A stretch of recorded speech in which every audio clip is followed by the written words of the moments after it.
La nueva escuela mexicana es la implementación de la nueva política educativa nacional por parte del Estado mexicano. Materializa el Acuerdo Educativo Nacional, una iniciativa del Ejecutivo presentada en diciembre de 2018 y diseñada para derogar la reforma educativa implementada en 2013. Los cambios propuestos por el Acuerdo Educativo Nacional son de orden legislativo, administrativo, laboral y pedagógico. Tiene como fundamento el artículo tercero de la Constitución Política de los Estados Unidos Mexicanos, en el que se establece que la educación se basará en el respeto irrestricto de la dignidad de las personas, con un enfoque de derechos humanos y de igualdad sustantiva. El plan de estudios de la educación básica expresa capacidades humanas a través de 7 ejes articuladores incorporados en el currículo desde inicial a secundaria, los cuales contienen los rasgos propiamente humanos de la formación de ciudadanas y ciudadanos de una sociedad democrática desde la perspectiva plural y diversa como la mexicana. Los campos formativos de la educación básica incorporarán en sus enfoques y contenidos uno o más de estos ejes, de acuerdo con la fase que cursen las niñas, niños y adolescentes, con apego a la realidad que viven. Refieren a temáticas de relevancia social que pueden abordarse en más de un campo formativo y con los contenidos específicos de cada grado, nivel y modalidad educativa, como son la inclusión, el pensamiento crítico, la interculturalidad crítica, la igualdad de género, apropiación de las culturas a través de la lectura y la escritura, artes y experiencias estéticas y vida saludable. Estructurar el currículo a través de campos que permitan la integridad del conocimiento y, por lo tanto, una visión más compleja de la realidad posibilita considerar distintos ámbitos de la vida, no reducibles a uno solo o reducibles entre sí, lo que permite ampliar el acceso a diversos ámbitos de sentido y el enriquecimiento del mundo mediante la diversidad de verdades epistémicas. De este modo, los contenidos del programa de estudio son una disposición de conocimientos y saberes en un campo formativo que cobran sentido más allá de su significado particular en la relación que se establezcan entre ellos y los ejes articuladores, los cuales vinculan el conocimiento con hechos concretos de la realidad mediante problematizaciones o temas generales de estudio. Y son lenguajes, saberes y pensamiento científico, ética, naturaleza y sociedades, del humano y lo comunitario. Vamos a hablar un poco de la evaluación. La evaluación se construye desde la práctica en el aula y con la participación conjunta de todos los actores de la escuela, como son el cuerpo directivo, las maestras y maestros, los estudiantes, con la colaboración de apoyo técnico pedagógico y supervisores, e implica la sistematización de la información de lo que acontece en el cotidiano escolar. Desde su filosofía y fundamentos pedagógicos, es un proceso dinámico para asegurar una educación de excelencia y con equidad para todas y todos, a través de la incorporación del plan y programas de estudio de la educación básica 2022 en el sistema educativo nacional. El plan de estudios está estructurado con 4 elementos que articulan la propuesta curricular de principio a fin. El primero es la integración curricular, campos formativos, ejes articuladores. Establece el trabajo interdisciplinario, la problematización de la realidad y la elaboración de proyectos. 2. Autonomía curricular y profesional del magisterio. La libertad de las profesoras y los profesores para resignificar los contenidos de los programas de estudio a la realidad social, territorial, cultural y educativa de las y los estudiantes. Tercero, se establece a la comunidad como el núcleo integrador de los procesos de enseñanza y aprendizaje, así como la relación de la escuela con la sociedad. Con ello se fundamenta una relación educativa de carácter colectivo, solidario y democrático, vinculada con la realidad y significativa para la y los estudiantes. Cuarta, los 3 puntos anteriores, como son la integración curricular, la autonomía curricular y profesional del magisterio y la comunidad como núcleo integrador de los procesos de enseñanza y aprendizaje. Funcionan como elementos entrelazados que buscan hacer efectivo el derecho humano a la educación de las y los estudiantes en tanto sujetos de la educación al mismo tiempo que son la prioridad del sistema educativo nacional, lo cual funciona como cuarto elemento fundamental del plan de estudio. Principios orientadores de la nueva escuela mexicana. 1. Gestión escolar participativa y democrática. Es fundamental la interacción de las maestras y los maestros con el personal directivo, supervisores y asesores técnicos pedagógicos. La gestión estará orientada a la excelencia para la mejora continua de las prácticas pedagógicas. 2. La práctica educativa en el día a día. Hay 4 ámbitos de orientación de los maestros con los cuales se pone en juego la práctica educativa. 1. Diagnóstico del grupo. 2. Organización de los contenidos. 3. Selección de estrategias metodológicas. Y 4. La evaluación. Diagnóstico del grupo. 1. Para obtener información sobre las trayectorias escolares de las y los estudiantes, compartiendo información relevante de la evolución del aprendizaje del estudiante. 2. Se sugiere organizar pequeños expedientes de cada uno de los estudiantes. 3. Se pueden utilizar estrategias como diario grupal, bitácoras, tarjetas o ficheros. ¿Sabes qué es la evaluación diagnóstica? Es la valoración que hacen las maestras y los maestros de los conocimientos y saberes que han desarrollado los y las estudiantes al inicio del ciclo escolar para activar aprendizajes previos. ¿Por qué se realiza la evaluación diagnóstica? Para obtener información sobre las trayectorias escolares de los estudiantes, para detectar debilidades, necesidades y fortalezas antes del ciclo escolar, para saber en qué nivel de logro está la mayoría de los alumnos y finalmente para identificar los aprendizajes que se requieren fortalecer el alumno. ¿En qué momento se debe aplicar una evaluación diagnóstica? Al inicio de un ciclo escolar, al comenzar a trabajar con un grupo de aprendizaje y cuando sea necesario indagar las causas de dificultades de aprendizaje. ¿Qué evalúa la prueba diagnóstica? Los aprendizajes adquiridos por los alumnos en el grado antecedente en las áreas de matemáticas, lectura y formación cívica y ética. ¿A quiénes se les aplicará la evaluación diagnóstica? A alumnos de segundo a sexto grado de educación primaria y a los alumnos de primero a tercero de secundaria. La evaluación docente está relacionada con la revalorización del magisterio. La reestructuración global de una carrera docente permite el desarrollo profesional pleno de las maestras y los maestros para su ingreso, promoción, reconocimiento y retiro.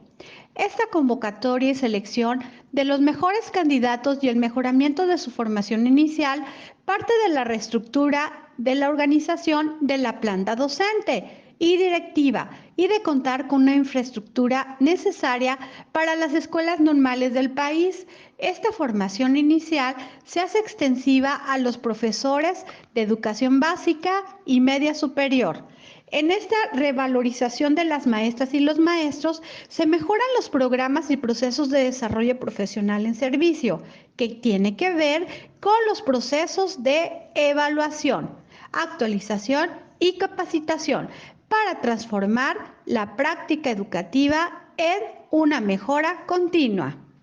La oferta se dirige no solamente a escala individual, sino también de manera comunitaria para la mejora en conjunto de la calidad educativa que se brinda en cada uno de los planteles de educación básica. Son considerados también mecanismos de estímulo y reconocimiento estos sistemas de evaluación para constituir mejores condiciones laborales y de incremento salarial a las maestras y los maestros en servicio. Esta revalorización es la reivindicación del papel del cuerpo docente como garante de la comprensión, conservación y transmisión del conocimiento, la ciencia y mejores valores de una sociedad compleja en permanente cambio y crecientes en niveles de adaptabilidad. La formación inicial, el desarrollo profesional y la culminación de la carrera docente es una tarea del Estado. La Estrategia Nacional de Formación Continua 2022 se sustenta en el artículo 3, párrafo 5, en que se señala que las maestras y los maestros son agentes fundamentales del proceso educativo y se reconoce su contribución a la transformación social. Por ello, es tan importante su participación en los diferentes procesos de evaluación para la mejora continua. Los maestros tienen derecho de acceder a un sistema integral de formación, capacitación y actualización, retroalimentando a través de evaluaciones diagnósticas donde se identifiquen cuáles son las áreas de oportunidad y de mejora en su actualización y formación docente y cumplir con los objetivos y propósitos del sistema educativo nacional. Las maestras y los maestros son agentes fundamentales del proceso educativo y se reconoce su contribución a esta transformación social. Por ello, se prioriza su labor para el logro de las metas y objetivos centrados en los aprendizajes de sus alumnos, se fortalece su desarrollo y superación profesional mediante formación, capacitación y actualización y se fomenta el respeto a su labor y a su persona.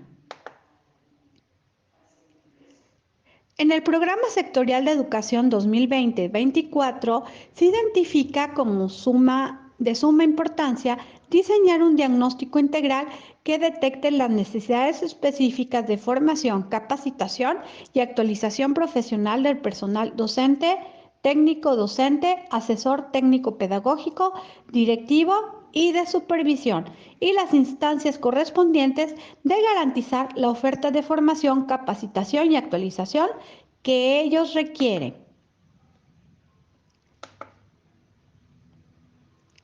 Diferentes instancias concurrentes en la formación continua van a asegurar el derecho de las maestras y los maestros a participar en acciones de formación continua, por lo que se crea el Sistema Integral de Formación, Capacitación y Actualización, cuyos objetivos son contribuir con objetivos y propósitos del Sistema Educativo Nacional, proporcionando la eficacia y la eficiencia, la excelencia de la educación que imparte el Estado de acuerdo al artículo 3 constitucional, además de garantizar que las maestras y los maestros de todo el país cuenten con opciones de formación, capacitación y actualización que contribuyan a su mejora profesional y personal, así como impulsar la formación, capacitación y actualización de las maestras y los maestros, promoviendo la equidad, la excelencia, interculturalidad y la inclusión educativa en los diferentes procesos de aprendizaje de nuestras niñas, niños y adolescentes, promoviendo la orientación integral de la educación.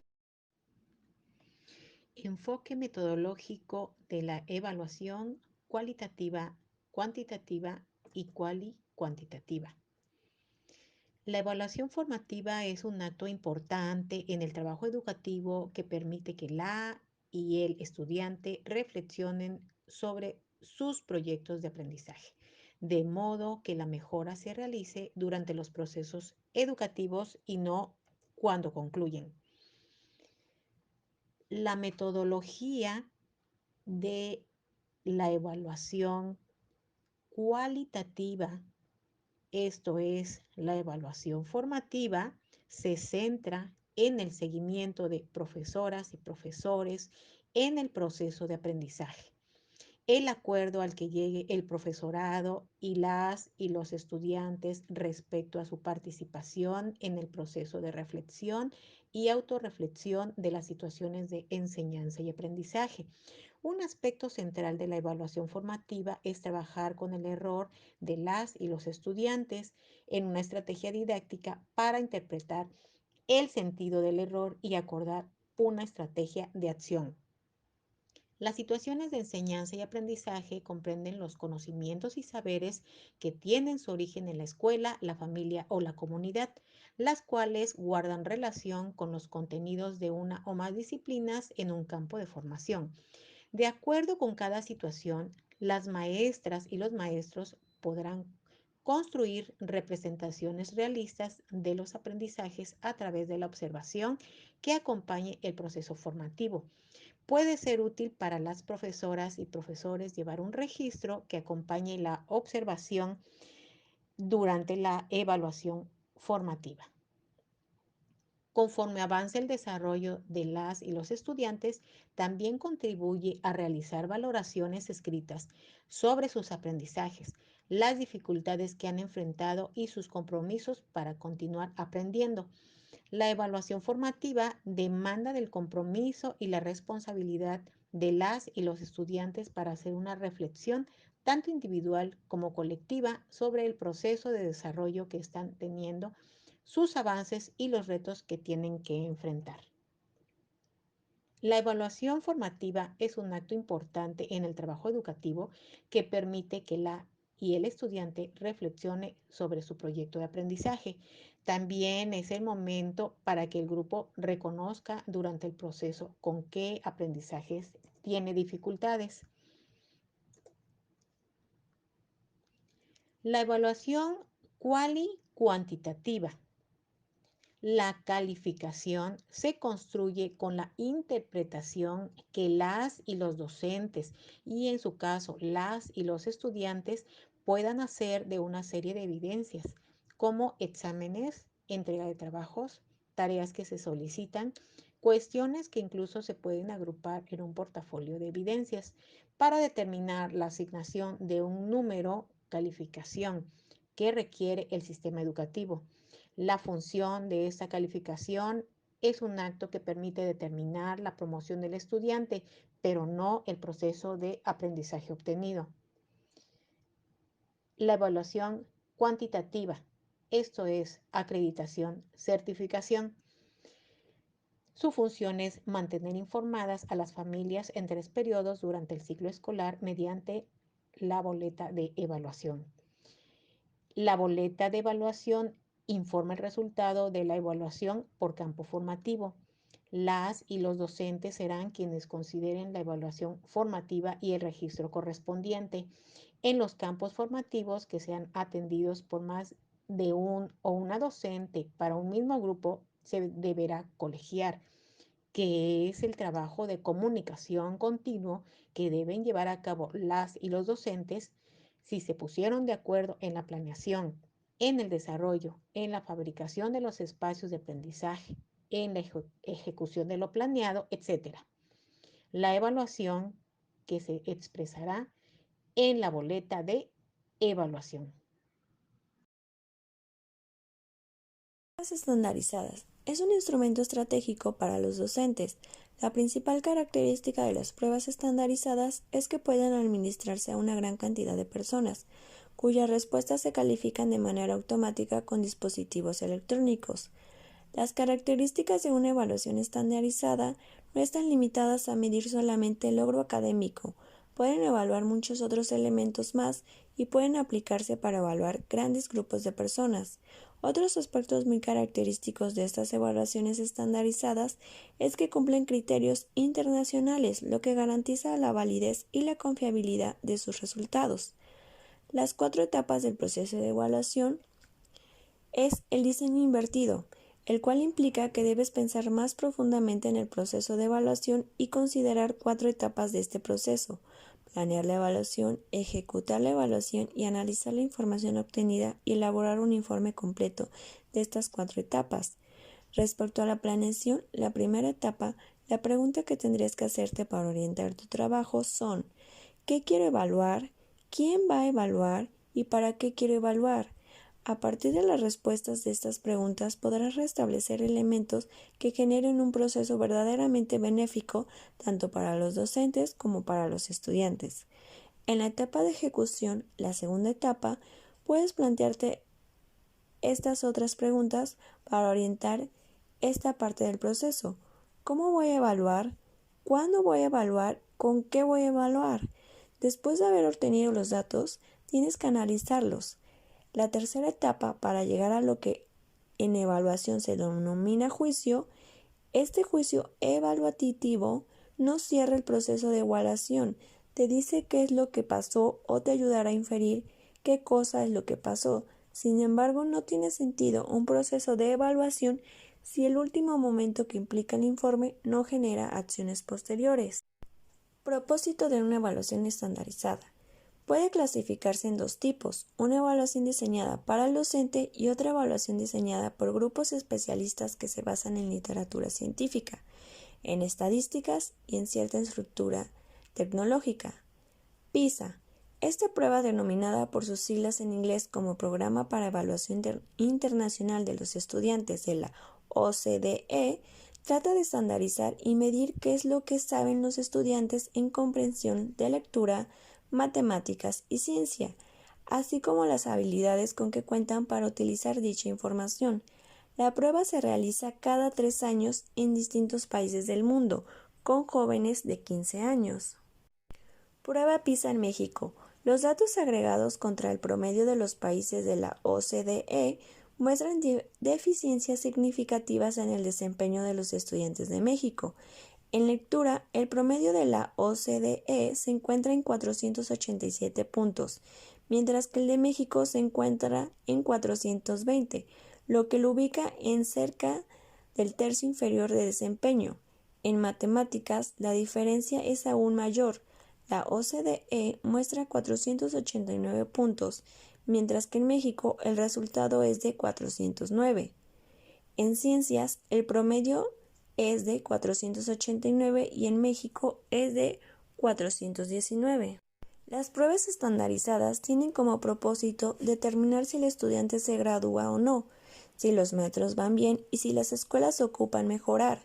Se administran, califican e interpretan de la misma manera para poder comparar los resultados de grupos grandes de estudiantes. Con las pruebas estandarizadas, los roles de los maestros van cambiando, específicamente porque añaden tareas administrativas y relacionadas con las pruebas, a la carga normal de trabajo que conllevan las clases y exámenes regulares. Varias de estas responsabilidades incluyen recopilar, organizar y analizar los datos, agrupar y reagrupar a los estudiantes, desarrollar el currículum y coordinar las actividades.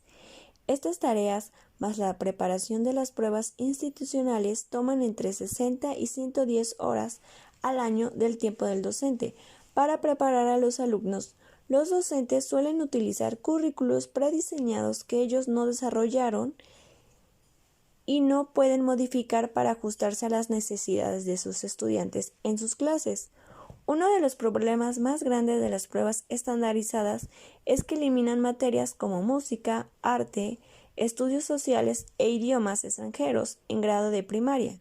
También limitan las habilidades de escritura de los estudiantes, ya que muchas de las respuestas que requieren estas pruebas son cortas o de opción múltiple. Otra limitación de este tipo de pruebas es que pueden generar percepciones negativas en los estudiantes sobre sus habilidades y sobre ellos mismos, principalmente cuando los exámenes son aplicados por desconocidos. Las pruebas estandarizadas marcan un comienzo de una era de la enseñanza que obligó a los docentes a garantizar buenos resultados en lugar de medir si los estudiantes habían aprendido el material o no.